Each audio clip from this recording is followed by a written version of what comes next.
Beck wasn't about to rush in recklessly to claim the precious Eye of Horus. 2 deadly traps lay ahead of him, and legend had it that no one had ever lived to claim the treasure. After just a quick glance at the blueprints, Beck figured out the secret to the first trap. He held his torch high above his head, carefully aligning himself with his shadow. As long as he avoided stepping on the mirrors scattered across the floor, he wouldn't trigger the mechanism. Beck sailed through the first trap with ease. The simplicity of that challenge made him drop his guard. When he saw the second mechanism featured circles, he assumed he just needed to avoid the rings on the ground. So he walked right through. But that's when the circular platform behind him began to sink.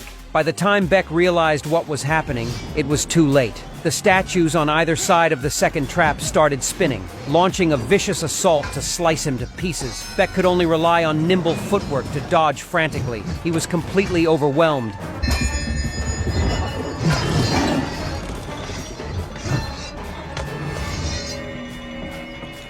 Just as a blade was about to pierce his throat, he mercifully reached the end of the second trap. As the mechanism ground to a halt, he barely squeaked through. But before he could celebrate, an even bigger problem emerged. The blueprints hadn't mentioned anything about a third trap, leaving Beck completely stunned. But with the treasure right there in front of him, he decided to take the gamble. The moment he stepped onto the third trap, the floor tiles beneath his feet started crumbling away. His only option was to run for his life, racing against time itself as the ground collapsed behind him.